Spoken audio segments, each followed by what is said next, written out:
Alô, alô, pessoal. Eu sou o Érico San Juan e este é o Ilustre Podcast. Um podcast com gente muito ilustrada, feito o nosso convidado que vocês vão ver daqui a pouquinho. Mas antes, vamos para os nossos tradicionais recados aqui. Você pode ver o Ilustre Podcast, você pode ouvir o Ilustre Podcast no canal do YouTube da Rádio Metropolitana de Piracicaba no YouTube. E também no canal do YouTube próprio do Ilustre Podcast. E a nossa agenda com os convidados de cada semana, você pode conferir no @ilustre.podcast no Instagram. E depois esse recado a jato, esse recado com a velocidade de um piloto de Fórmula 1, talvez de Fórmula Indy, sei lá qual o esporte veloz aí que vocês praticam, que vocês gostam de ver, né? Nós vamos conversar aqui, nosso convidado dessa semana é um ilustre humanista, posso chamá-lo assim. E o resto vocês vão conferir a humanidade do nosso convidado no nosso papo que começa agora com o Padre Beto. Aplauso. Seja bem-vindo, Padre Beto. Érico, é uma honra poder participar desse podcast contigo, a honra é nossa. Viu? E a sua presença é uma presença muito carismática, muito gostosa, muito assim... e foi um convite muito bondoso da sua parte. Muito obrigado. Da minha parte, intermediado pelo nosso amigo Fernando Gouveia, da Rádio Nova São Pedro Web. Tem que dar o crédito aqui pro nosso querido amigo, né? O grande Chamamos Fernando, assim, como eu brinco com ele, o nosso mais recente amigo de infância, né? É isso mesmo, é isso mesmo. Então, Fernando, se o Padre Beto está aqui, é por sua causa, né? E ele também já esteve aqui no nosso podcast. Ele esteve aqui, A gente vai trocando essas figurinhas aí com o pessoal que vale a pena, né, Padre? Nós fizemos uma de Natal lá com ele, né? Isso. E ele me disse mesmo que esteve aqui contigo, né? Acho que você participou mesmo também do podcast. Participei, né? eu sempre dou um espetáculo lá Legal, no podcast dos outros, né? Legal. Isso é muito bom. Que bom. Ô, Padre Beto, a gente estava conversando aqui nos bastidores e a gente sempre descobre coisas surpreendentes para além da nossa pautinha que a gente estuda, né? Do convidado e tudo. E eu estava fazendo até fora do ar, esse paralelo, tentando achar alguma identificação entre nós, né? Que de alguma maneira as pessoas independentes, as pessoas inteligentes, costumam ter uma autonomia para além das instituições pelo simples fato de pensarem. Acho que não é nem pensar mais ou menos, ou ser mais inteligente, sei lá, em termos vulgares eu estou falando, mas simplesmente pelo fato de refletirem, porque a reflexão leva a mundos inexplorados. Exatamente. Né? E isso pode trazer um sentido até de iconoclastia, da personalidade dos pensantes. Né? Eu sou cartunista, né, de formação, de profissão. E aí precisa ser um pensante para isso, né? Precisa, né? A gente tem uns que não pensam muito, não, mas se salvam com os bonequinhos saltitantes lá dos cartunzinhos, né? Mas a gente tem pelo menos essa pretensão, né? E, surpreendentemente, eu escutei de você nos bastidores, que se contasse aqui para o nosso ilustre espectador, do seu vínculo com as artes, né? Então eu acertei no que eu não vi, assim, dos nossos paralelos aí. Conta aí da sua origem em Bauru e como você chegou primeiro no caminho das artes, nessa sua trajetória movimentada, no mínimo, né? E olha, é uma história muito interessante, viu? E eu vou explicar por quê. Bom, eu sou bauruense, nasci em Bauru. Aliás, eu digo que eu sou bauruense da Gema, porque eu nasci onde Bauru começou mesmo, como cidade. Antes da ferrovia chegar em Bauru. Porque Bauru foi um entroncamento ferroviário. Né? Lá passava a Noroeste, a Sorocabana, a Paulista e tal. E Bauru virou um grande centro comercial. Ia até Bolívia, né? De trem. Che Guevara esteve em Bauru tomando um café na 1º de agosto, uma das ruas de Bauru do centro. Antes de ir para a Bolívia e morrer na Bolívia. Então, antes de Bauru ser esse entroncamento ferroviário, Bauru era uma passagem de tropeiro. E dali surgiu a cidade e eu nasci nesse lugar, né? Nesse bairro de Bauru. E minha mãe, assim, desde cedo começou a notar que eu desenhava no caderninho da escola.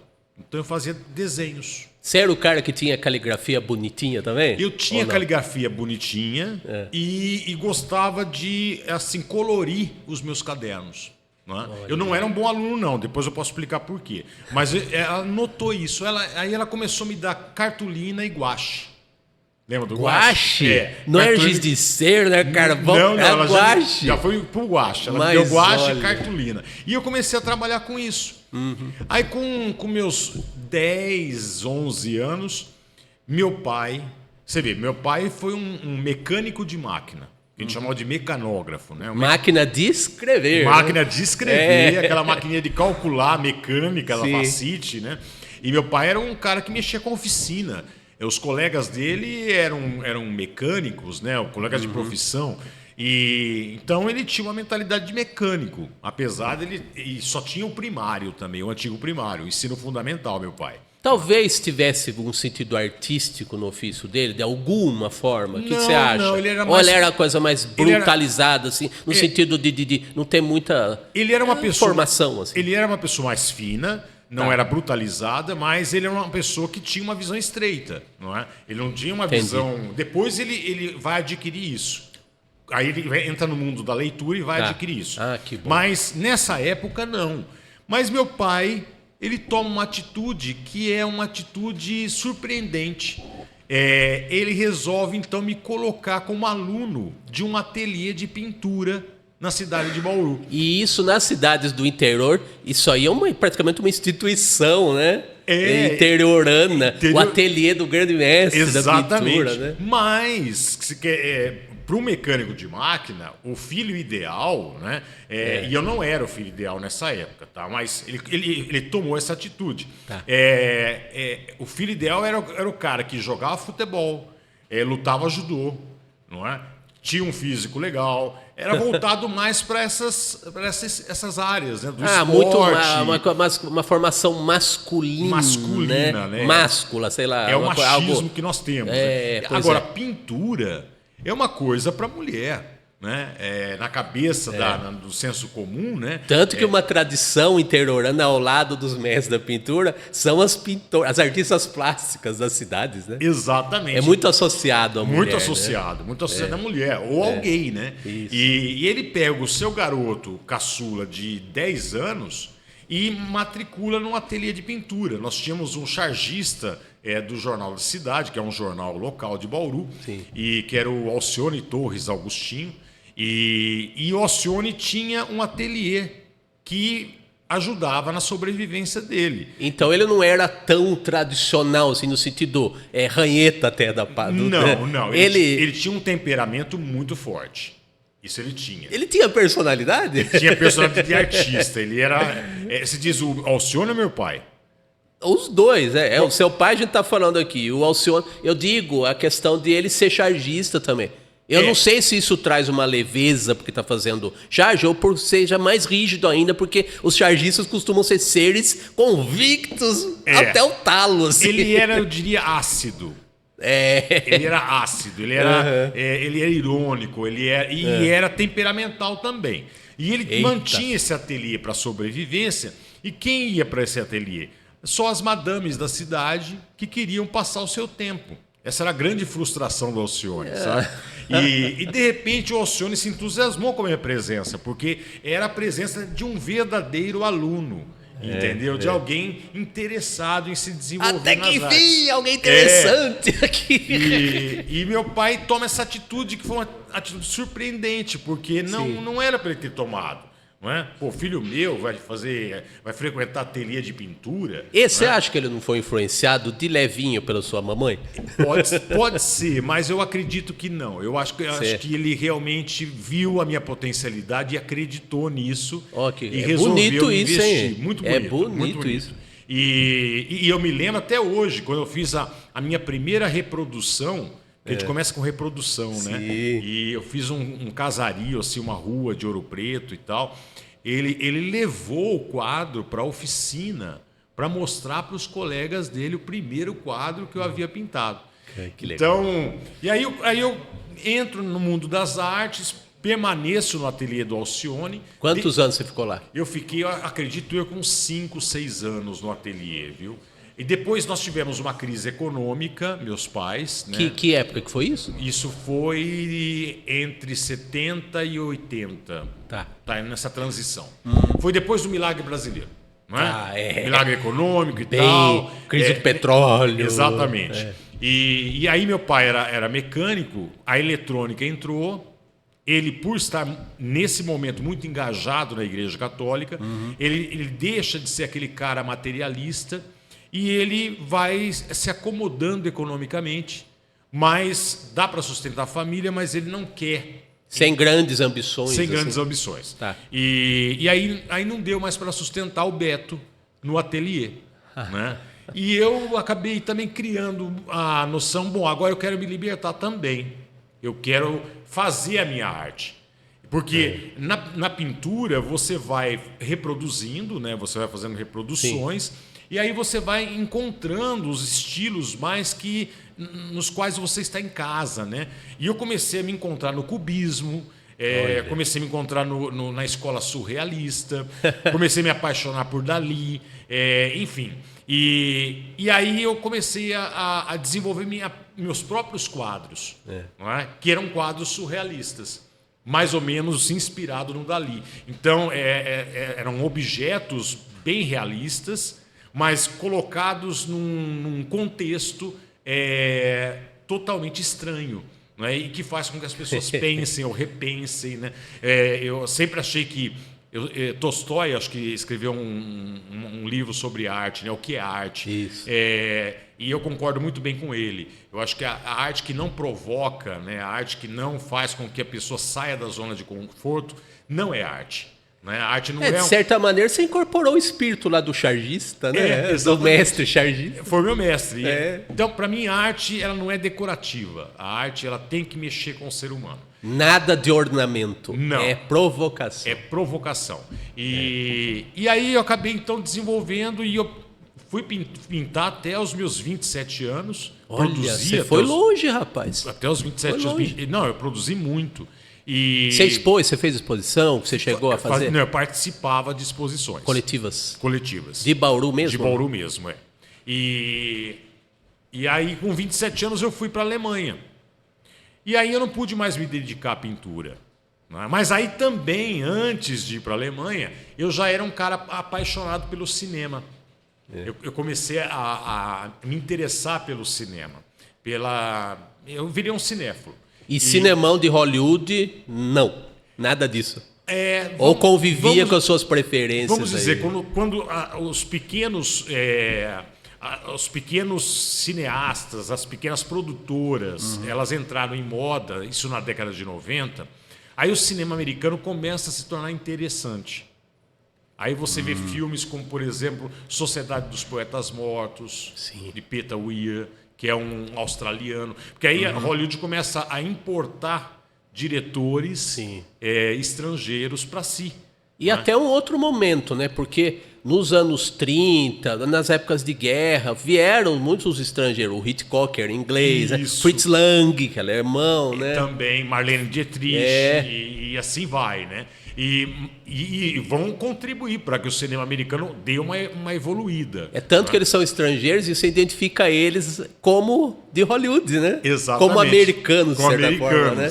Mas o cinema americano continua ainda com aquele padrãozão de cinema, né? Sim. Enquadrado e tal, e meio quadrado mesmo, né? E com uma ideologia muito americana, né? Sim.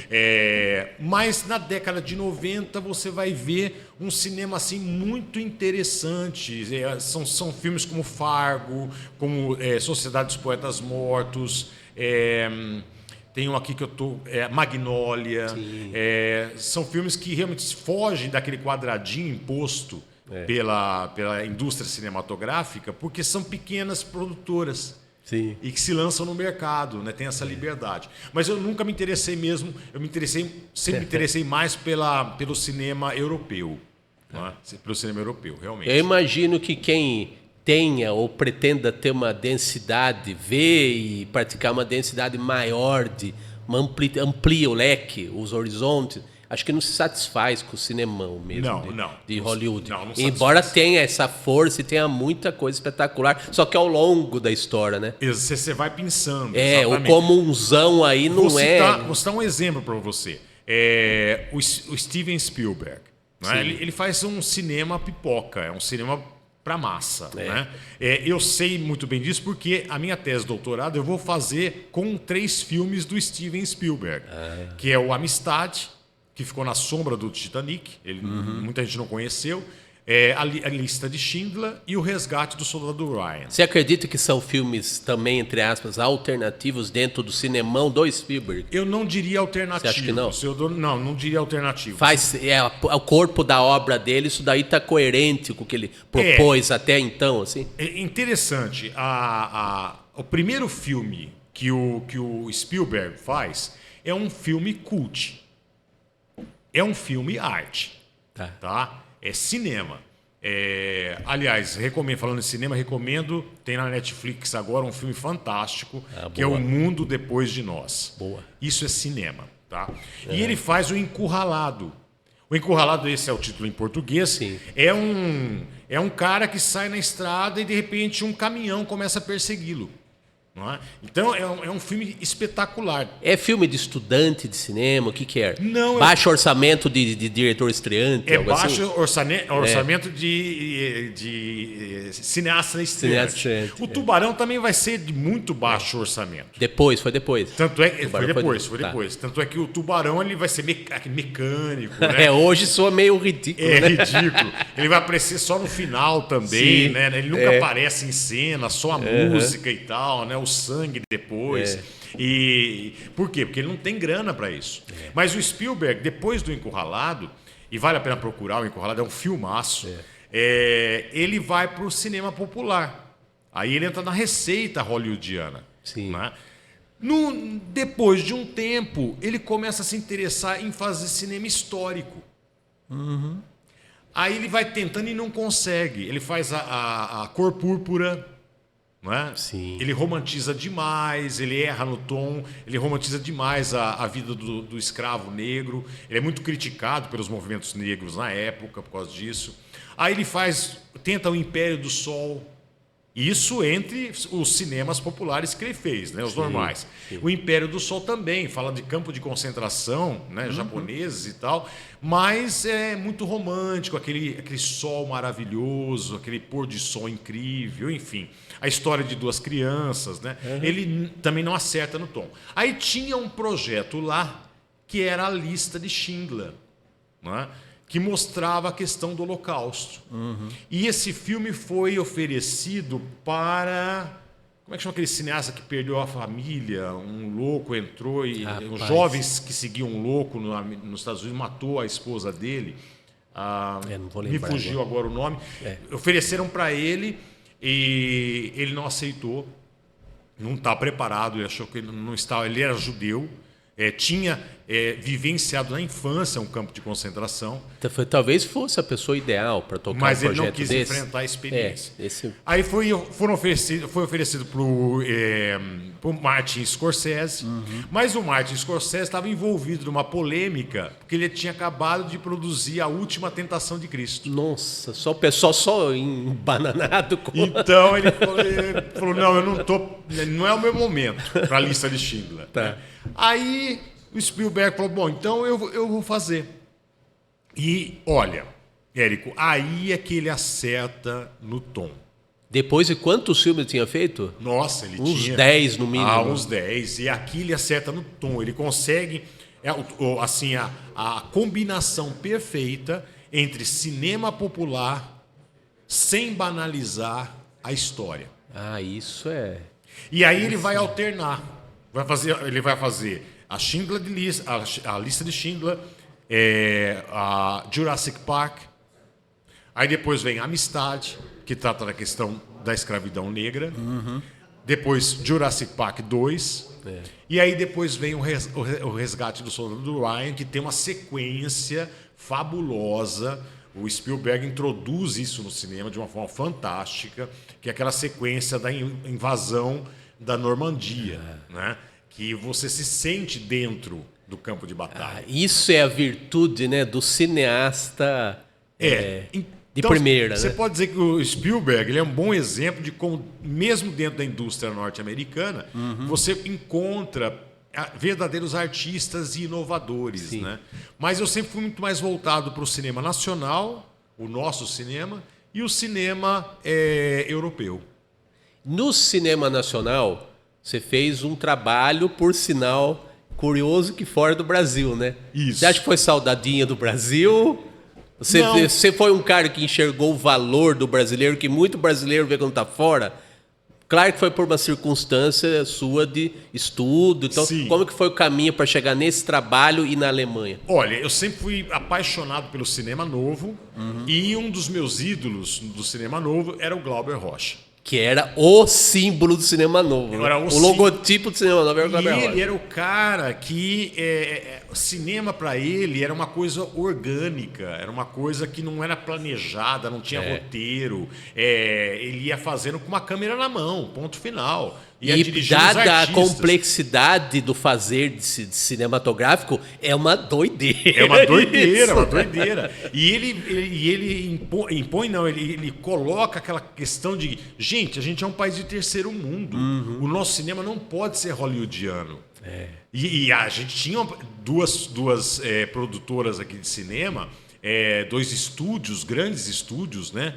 Atlântica... o outro, como é que chama? Atlântida e Veracruz, né? Atlântida e Veracruz. Que era uma espécie de Hollywood de Tupiniquim, né? Veracruz, né? E era tudo imitação dos filmes norte-americanos, né? Então era uma coisa pobre, né? Teve o seu valor, mas era uma coisa pobre. E aí o Glauber chega e fala, não, gente, nós vamos fazer filme de terceiro mundo. Vamos assumir que a gente o que a gente é. Né? Exatamente. E aí os cortes são mal feitos mesmo, de propósito e tal. Pra quem tá acostumado à gramática hollywoodiana, isso é irritante ver um filme do Glauber Rocha. E os focos, então, nossa, no Deus e o Diabo na Terra do Sol, o Glauber coloca a Iolá Magalhães, o rosto dela inteiro na tela. É impactante demais, né? É muito forte. O rosto inteiro na tela. Eu não pude assistir na tela grande o Deus e o Diabo na Terra do Sol, mas eu imagino o impacto daquilo. Sim. Né? Então, isso não era totalmente fora do que Hollywood determinava. Né? Então, eu sempre gostei do Glauber. E aí eu fui fazer teologia na Alemanha. E a minha teologia na Alemanha foi numa universidade estadual. Foi na Ludwig Maximilian. Eu fiz a faculdade de teologia numa universidade estadual e, portanto, não era um TCC que eu tinha que escrever no final de curso. Era praticamente um trabalho de especialização. Olha, no final de um curso convencional. Exatamente. Né? Olha isso. E aí eu resolvo fazer, então, um diálogo entre teologia e cinema. E, dentro da teologia, eu escolhi a nossa teologia, que é a teologia da libertação. Não é? A teologia que nós criamos, né? Que é genuína nossa. Né? E cinema, eu fui atrás do Glauber. Não é? E tudo, Érico, foi intuitivo, porque eu escolhi o Deus e o Diabo simplesmente. Não foi porque eu achava que tinha alguma coisa ali. Não, eu vou fazer você tinha afinidade. Eu tinha afinidade e o Deus e o Diabo era o mais conhecido dele, né? Depois o Antônio das Mortes também vai ser e tal, mas o Deus e o Diabo, a Terra em Transe, né? Mas me chamou mais a atenção e eu peguei como objeto de estudo. E aí eu descubro no Deus e o Diabo na Terra do Sol uma linha mística. Então eu vou fazendo uma leitura teológica dentro do prisma da teologia da libertação, do filme do Glauber, Deus e o Diabo na Terra do Sol, que é um filme que é marxista, né? Tem uma ideologia marxista, portanto materialista, e faz uma crítica muito severa à religião oficial, que é o catolicismo, no Nordeste, e à religiosidade popular. O Padre Beto sendo iconoclasta com relação ao Glauber Rocha, que já era iconoclasta. É muita iconoclastia para a cabeça. E aí os alemães acharam o máximo, sabe?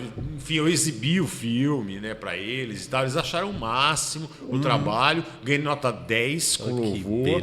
E aí eles me incentivaram para a publicação. Foi o primeiro livro publicado e foi publicado em língua alemã. né? Foi publicado em países de língua alemã.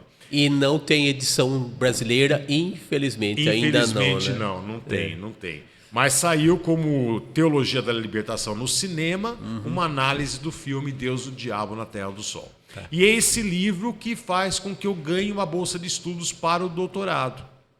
Então, eu fiquei de 91 a 2001 na Alemanha. E você tinha que idade já? Eu entrei para o seminário com 27 anos, com 28 anos eu vou para a Alemanha. E é uma idade já adulta, né? Não é a idade que alguém costuma entrar num seminário, né? E é por isso que eu fui para lá. Sim. Porque na verdade, eu ia ser jesuíta. Eu comecei a fazer retiros espirituais aqui em Itaici, em Dayatuba. Os jesuítas têm uma casa de retiro ali, muito boa, que é Itaici.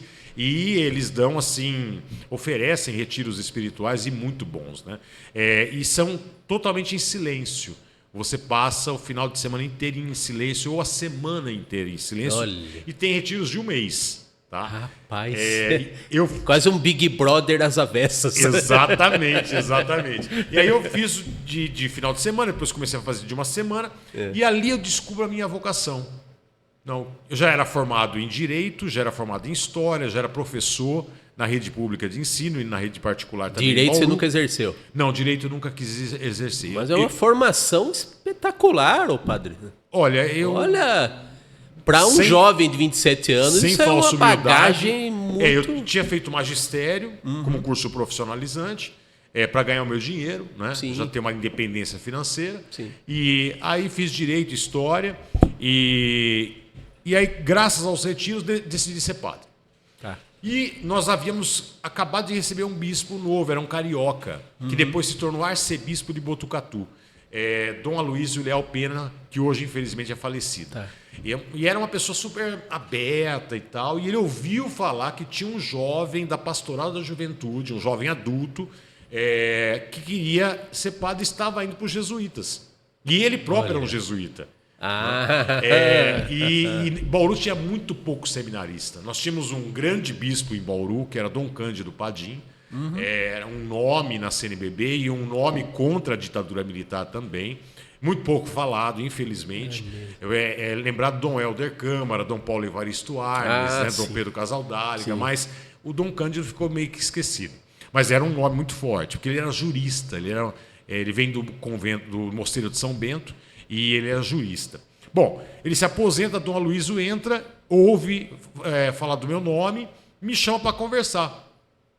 Aí eu topo entrar para o diocesano, né, para a Diocese de Bauru, com uma condição. Olha, eu não quero estudar teologia em Marília, porque todos da Arquidiocese de Botucatu, né, todas as dioceses que pertencem, né, mandam os seus seminaristas para Marília. Lá, a Arquidiocese tem 2 seminários, um seminário de filosofia e outro de teologia. Mas a teologia é péssima, né, e eu já sabia disso. E aí eu falei, olha, eu quero estudar ou no ITESP em São Paulo, ou no Instituto Santo Inácio em Belo Horizonte, que era o melhor da América Latina na época. Né? Aí ele falou, então você me dá um tempo para pensar, porque existe um código de ética entre os bispos de Botucatu, né, de mandarem os seus seminaristas para Marília. Aí ele teve um tempo a pensar, voltou a conversar comigo e falou, olha, Beto, é o seguinte, você não vai nem para o ITESP, nem para Belo Horizonte. Você vai para Roma. Olha, saiu-se melhor que encomenda. Eu vou inventar a história de que eu vou mandar você para Roma, porque eu vou formar um futuro professor para o seminário de Marília. Nossa, mas isso é uma aposta muito incisiva no potencial de um jovem. E outra, ele foi muito criticado. Isso. Ele foi muito criticado. Ele bancou algo, né? Porque eu era um simples seminarista. E para começar, a sua postura de já de alguma maneira botar banca, né? Também de exigir, né? De chegar Você botou banca e ele foi além, botou mais banca ainda. Mais banca ainda. Nossa. E ele foi muito criticado pelos outros bispos e padres da diocese, porque falavam assim, não, ele é só seminarista, ele vai chegar lá, vai casar com uma menina e vai ficar na Alemanha. Não é? Porque, a princípio, eu ia para Roma. Não é? E aí, depois ele ganha uma outra bolsa de estudos de Munique, Alemanha. Aí ele me chama e fala, Beto, nós temos 2 bolsas de estudo, uma de Roma, outra de Munique. Aí você escolhe né? Porque você é o único que nós temos com experiência acadêmica, com idade, né, para fazer esse tipo de experiência. Aí eu falei, bom, e eu sempre adorei o novo, a novidade. Eu sempre me joguei, sem pensar nas consequências, tá? A minha vida sempre foi assim, eu nunca pensei nas consequências. Eu sempre me joguei, né? E todo padre ou seminarista que vai estudar fora, vai para Roma. Até uma coisa meio previsível, né? É previsível. E Roma, você tem o mundo inteiro, mas é o mundo inteiro católico, entendeu? Porque todos que vão estudar fora do seu país estão em Roma, né? A Alemanha seria algo diferente para mim, né? E realmente ia ser, não tinha pensado nisso na hora, né? Mas ia ser a oportunidade de aprender uma língua realmente estrangeira, porque o italiano é muito próximo da nossa língua, né? Eu não ia estudar numa faculdade da igreja, mas ia realmente estudar uma teologia científica, não é? E estar numa cultura completamente diferente da nossa, que a cultura anglo-saxônica é muito diferente, a germânica mais ainda, né? Alimentação, enfim, tudo novo, né?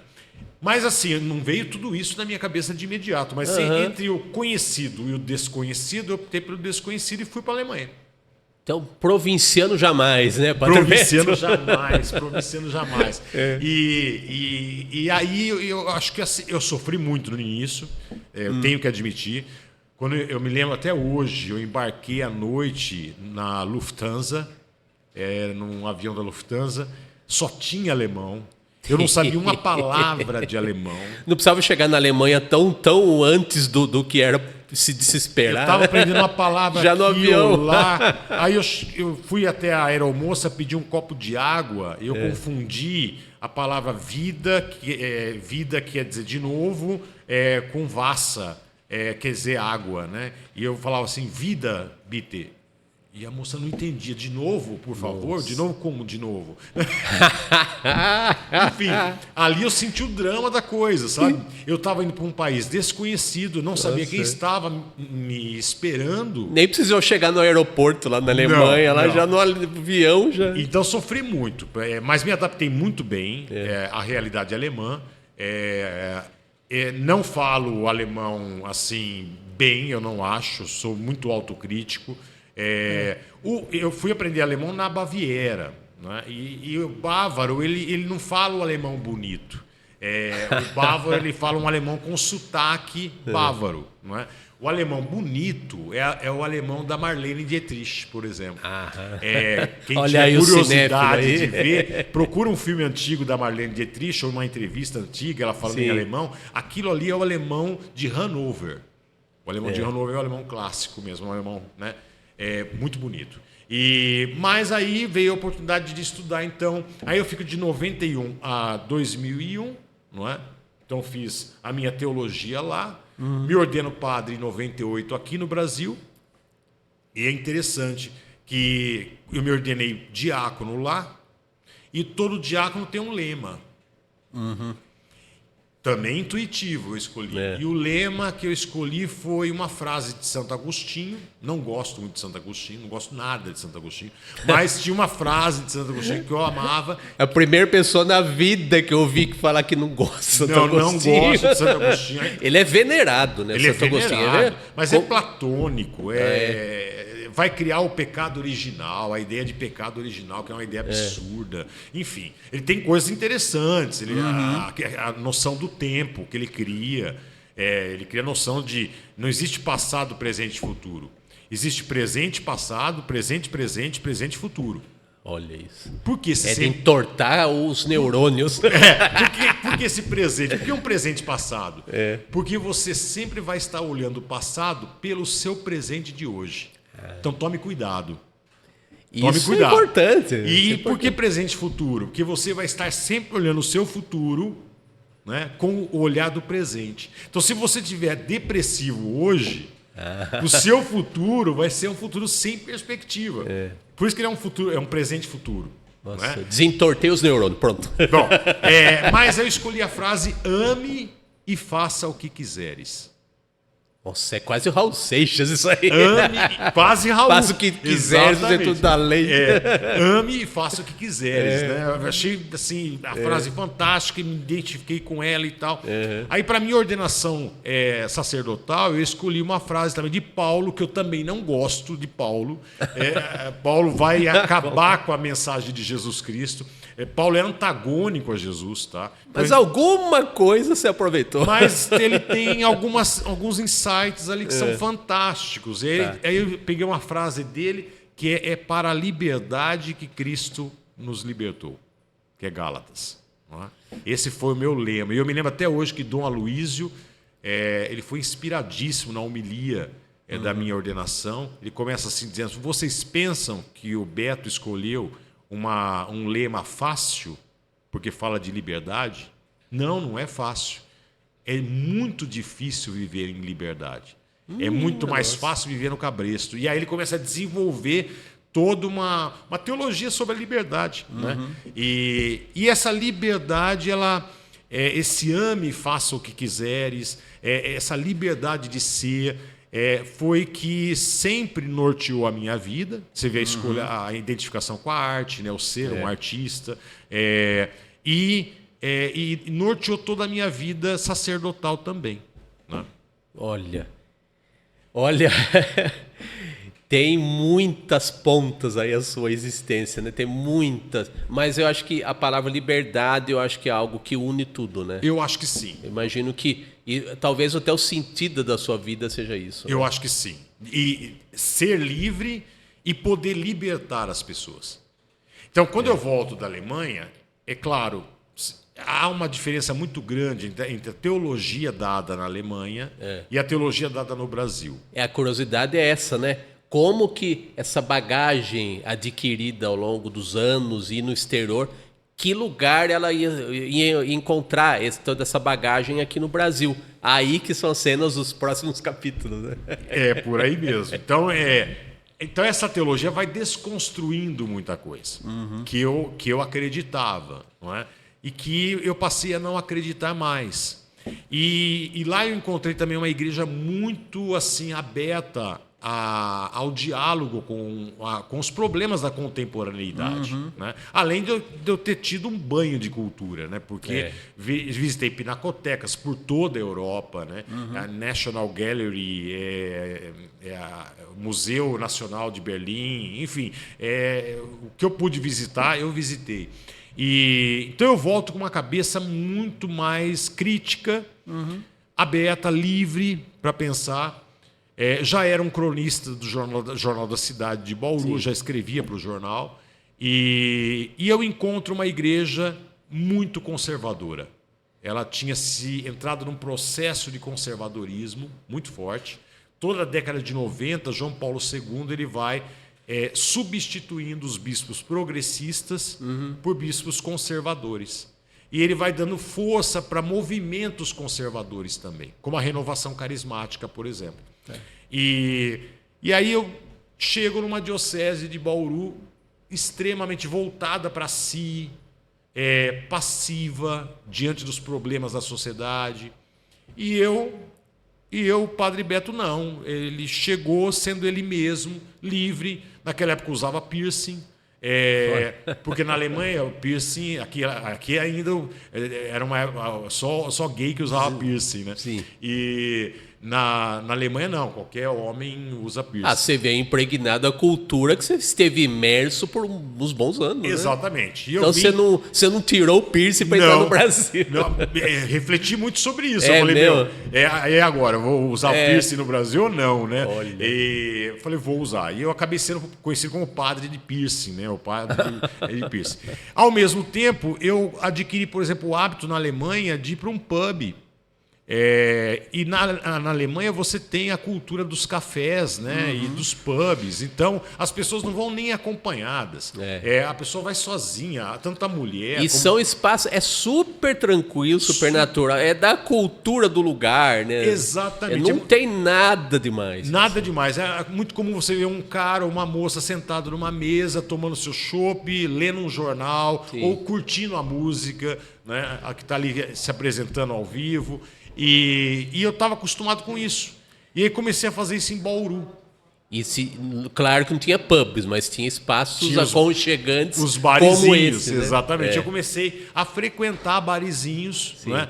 Então eu era o padre que de repente começou a sair daquele padrão, não é?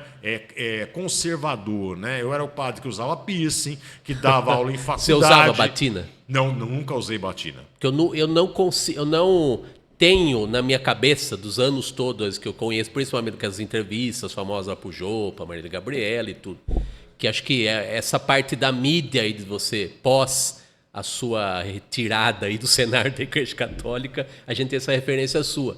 E sempre você me pareceu alguém mais informal mesmo. Sabe aquela pessoa que você vê na rua e que você fala assim, esse cara não tem cara de padre, né? Mas é a caricatura do padre, né? A caricatura que a gente do pensa, padre. Né? Essa frase eu ouvi a minha vida inteira. Nossa, mas você não tem cara de padre. Eu sei que não é novidade o que eu tô falando. Então, porque eu sempre fui quer dizer, na década de 70 e 80, os padres eram assim. Os padres não eram assim como ir a um barzinho tomar a sua cerveja. Mas eles se vestiam como qualquer pessoa. Sim. Era ser um com o outro, né? E eu adotei esse estilo. Então eu vestia roupas alternativas, mas roupa comum como qualquer outra pessoa. Independente dessa seu estilo aí, que é o estilo seu mesmo, independente de ser padre ou o que for, né? Você se sentiu desrespeitado ainda estando na instituição? Nunca. Dessa forma? Nunca. Porque eu acredito que muita gente coloca isso como armadura do respeito, sabe? Então, verdade. Aí muita gente incorpora a instituição para a personalidade. É verdade. Eu acredito que você é o Padre Beto, mas você é o Padre Beto, poderia ser qualquer outra coisa que você seria o Beto, sabe? Exatamente. Só que é tão integrado, você é o Padre Beto mesmo, sabe? Você não é a instituição que te deu um título, sabe? O Padre Beto. Você não é nada se você não for padre, sabe assim? Entendi. Então você está muito integrado, que eu te conheço, na sua personalidade. Então, isso. Você seria o Beto em qualquer circunstância, mas você é o Padre Beto mesmo. Exatamente. Então independe de armadura, né? Isso de roupa, tem o seu lado bom, tem o seu lado ruim. Né? Depois dessa comunhão eu fui sentir isso na pele. Mas realmente você tem razão, eu sou Padre Beto. Não dá para você deixar de ser isso, porque isso também tem toda uma história. Sim. Né? E essa liberdade de ser, essa liberdade do pensador, a liberdade do artista, é a liberdade do Padre Beto. Né? E então eu me tornei um padre muito popular em Bauru e eu comecei a lotar igrejas. Então eu tinha 1.200 pessoas por missa. E aí você começou a repercutir em mídias para além de Bauru justamente por causa dessa popularidade, né? Isso. Então, e eu não fazia nenhuma apelação, eu não fazia nenhuma missa de louvor, uma missa de cura e libertação. Eu acho que você também veio, se me permite a interrupção, de um tempo que ainda não tinha muitos padres cantores, sabe assim? Verdade. Essa era o cara popular pelo carisma. Não que esses caras não tenham, mas eles já têm uma presença midiática vinculada à música, tiveram também apoio de gravadoras e tal. Com certeza. Um momento midiático que virou meio moda ser o padre cantor, sabe? Exatamente. E não sei se você canta, que mas... hoje... Não canto. Você nunca pensou nisso? Nunca pensei nisso. Mas o Fábio de Mello vive hoje esse drama. Né? É mesmo, ele tem essa dicotomia. Assim. Porque me parece que o novo livro dele já vem com Fábio de Mello, não Padre Fábio de Mello. Sério? Me parece que sim. Então ele está nesse dilema. Não estou errado. Tá. Não, parece que foi uma recomendação da editora. Olha, o padre afasta.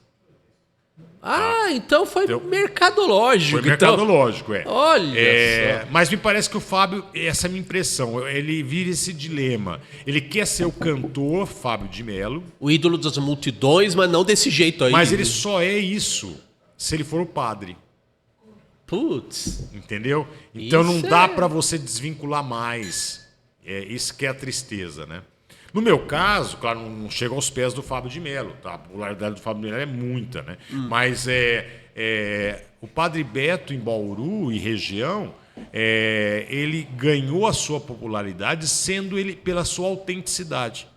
Mas isso hoje em dia, que para o bem e para o mal, os tempos pós-internet, eu acho que é muito essa autenticidade as pessoas buscam muito, né? Eu acho que sim. Não é? Eu acho Porque que sim. eu acho que as pessoas estão cansadas, a minha impressão, de hipocrisia, de pessoal fazendo muito tipo de falsidade, de pessoas levarem vantagem de uma maneira a prejudicar os outros, sabe?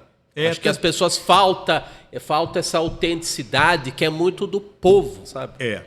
Não que o povo não tenha seus problemas, mas assim, sim, é muito autêntico, sabe? Tanto é que você vê vídeos no YouTube ou vídeos nas redes sociais que dão mais like, são os vídeos menos trabalhados. Os toscos, né? Exatamente. O tosco também, pro bem e pro mal, é valorizado. É valorizado, né? Porque é autêntico. Né? Porque é autêntico. É pessoa falando com pessoa. Exatamente. Né? Então o Padre Beto sempre foi assim. As minhas homilias foram sempre bem preparadas, bem fundamentadas. E eu sempre fiz homilia muito mais reflexiva.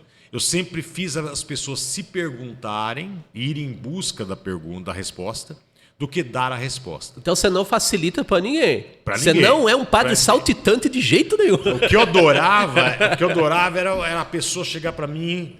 Eu recebi o pessoal na porta da igreja, né, antes de começar a missa, e chegar uma família para mim e falar assim: padre, aquela homilia do domingo passado foi uma discussão em casa a semana inteira. Olha, né? isso aí acho que é o sonho da pessoa que o palestrante e tal. Vamos continuar a reflexão, né? Vamos, o meu testemunho, o meu conhecimento que eu estou compartilhando, ele seja estendido, né? Perfeito. Para a vida, né? Fazendo uma analogia com a obra de arte, né? O Humberto Eco tem aquela obra clássica, né? Sim. A obra beta, né? Isso. Quer dizer, você cria uma obra com você cria um cartoon, né? É obra sua, Mas depois quem vai ler, quem vai tentar entender e tudo mais, vai tirar mensagens dali. É ele com a obra, né? E isso escapa ao nosso controle, e que bom que seja assim. E que bom que seja assim. E a mesma coisa é uma homilia, né? Eu sempre enxerguei a homilia como uma forma de você jogar reflexões e deixar com que as pessoas saiam da caixinha. Isso é muito Não é você importante. Colocar as pessoas numa caixinha, entendeu? Porque a instituição, ela pode ser um incentivo a isso, né? Você enquadrar as pessoas de alguma forma, Aí né? que é triste, ela é um incentivo a isso. E grande parte das pessoas buscam a instituição para entrar numa caixinha. É o edredom quentinho dentro da caixinha. Isso, é a zona de conforto. Zona de conforto. Porque aí eu tenho todas as respostas dadas, entendeu? E aí mesmo que eu viva hipocritamente, mesmo que eu viva aparentemente dentro das normas, eu tô salvo. E eu falava, não tá não é bem assim não. Né? Você tá amando verdadeiramente o próximo, não interessa se você é divorciado, não é divorciado, não interessa se você transa antes de se casar, se você se masturba, isso para Jesus não interessa porcaria nenhuma, isso é uma criação dos homens. Né? O que interessa é se você ama verdadeiramente. Né? Então eu fazia as pessoas saírem da caixinha, e refletirem sobre a vida. Isso atraiu muita gente, porque era um diferencial no mundo católico. Nossa, eu ia perguntar do diferencial. E eu vou fazer um corte brusco aqui, já eu sei que você é um cinéfilo, né? Corte hoje significa outra coisa na internet, né? Fazer um pedacinho de algo polêmico, né? Mas assim... como o nosso podcast, infelizmente, tem um tempo, ele não é podcast do Vilela lá que fica no porão conversando 5 horas. Vamos deixar uma brecha para uma parte 2, já que você está aqui na nossa querida de Piracicaba. Você viu que tem assunto, como se diz aqui, para mais de metro. Que eu tô amando Piracicaba. Eu amando Piracicaba. E já fiquei feliz de você falar que em Bauru faz mais calor que aqui. Nossa, muito mais. Então, padre, eu queria que você deixasse assim uma mensagem final, assim, mas não definitiva, porque você vai voltar aqui e faço questão. Espero que você faça também. Não, adorei o papo contigo. Que bom. E nesses tempos difíceis de novo século, onde as pessoas estão tentando encontrar um rumo, mas parece que é uma coisa que indecifrável esses novos tempos aqui, embora os efeitos estejam se fazendo sentir e doidamente, assim, né? O que você deixaria assim de mensagem para a gente concluir assim? Eu deixaria como mensagem, em primeiro lugar, assista O Mundo Depois de Nós, na Netflix. Assista, O Mundo Depois de Nós. Eu deixaria a mensagem, olha, nós vivemos num mundo com um avanço tecnológico maravilhoso, Sim. mas tivemos a experiência da pandemia, né? Com a pandemia, esse avanço tecnológico se desenvolveu muito, não é? E só que nós ficamos muito conectados, não é? Nas redes sociais, muito conectados. O celular, nós vivemos com o celular na mão. A coisa menos que a gente faz com o celular é ligar para alguém. Para que serve? Para tudo, menos para a função original. Exatamente. Mas nós nos desconectamos. Aquele grupo de WhatsApp de antigamente, de sentar na rua, sentar na calçada. O WhatsApp, né? Da vida real, né? Da vida real e bater um papão, sabe? A gente não tem mais. Então, eu queria deixar assim como apelo, assista esse filme, que ele trata disso, mas deixar o apelo que encontre-se mais com as pessoas. E quando se encontrar, realmente vá ao encontro, converse, dê tempo, abrace, isso. Beije, né? Enfim, tenha esse contato humano mesmo, porque isso liberta. E ao mesmo tempo, a gente está precisando disso, da volta da conexão mesmo, né? E ao mesmo tempo seja autêntico. Por quê? Porque essa vida só vale a pena se você for você mesmo. Porque um dia você vai estar no cemitério. E olha, no cemitério está cheio de pessoas que não conseguiram ser autênticas. Não e que devem ter se perguntado, mesmas. me permita, deve ter se perguntado num leito do hospital o que eu fiz na minha vida. Exatamente. Essa pergunta é doída também. É doída. Né? Você chegar no fim, ali na transição e olhar para trás e falar assim, nossa, eu não fiz diferença nenhuma. Nossa, isso é muito... Eu não fiz diferença nenhuma, por quê? Porque eu não fui autêntico. Porque você vai fazer diferença só se você for você mesmo. Só assim. Não é fazendo grandes coisas, isso. não. É sendo você mesmo. Porque você é uma mistura única na existência. Então não deixe a existência se empobrecer entrando no mesmismo, entrando na caixinha que as instituições querem que você entre. E não é uma vida fácil assim, convenhamos. Mas também eu acho que vai ser pior se você também não buscar isso, né? Eu acredito que a vida se torna mais cômoda para quem entra no padrão, né? Mas se torna, com o tempo triste. Isso é de se pensar. Danilo, vamos passar para o slide final aqui, que aí é a maneira de localizar o Padre Beto nesse mundão de meu Deus aqui. @padre_Beto_oficial. E, Padre, queria te agradecer. Eu achei muito bom que essa coisa, o seu testemunho da sua trajetória pode ser uma inspiração, como tem sido esses anos todos. E você falou da autenticidade. Eu acho que é exatamente isso que você disse. Você, de repente, você não precisa ser um cara das multidões. Você pode influenciar a sua família, sabe? Isso já é uma grande obra, né? Cada um tem a sua maneira de se comunicar com o mundo, de interagir e tudo. Mas acho que essa busca pela felicidade, que acho que é a autenticidade, né? Pode ser muito enriquecedora para a gente e para quem está em volta, né? Com certeza. Então, você já, de alguma maneira, enriqueceu aqui o nosso podcast. Então, muito obrigado. Eu que agradeço. Obrigado mesmo. Obrigado pela bondade de me convidar. Viu? Que é isso. A bondade é sua de participar aqui. Isso não são frases de efeito para terminar a entrevista, não. Obrigado, Padre. Eu que agradeço. Muito bem, pessoal. Mais um ilustre convidado aqui no nosso ilustre podcast de toda semana. Os recados finais, que são os do começo, né? A gente está no YouTube, no canal do YouTube da Rádio Metropolitana de Piracicaba e no canal do YouTube próprio do Ilustre Podcast. E os nossos novos convidados de cada semana você pode encontrar no Instagram do Ilustre Podcast, @ilustre.podcast.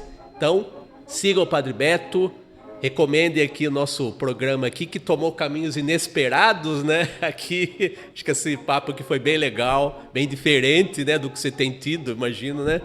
E continue a acompanhar o nosso trabalho aqui no YouTube da Rádio Metropolitana de Piracicaba, com o nosso Ilustre Podcast, sempre com pessoas ilustres e muito ilustradas.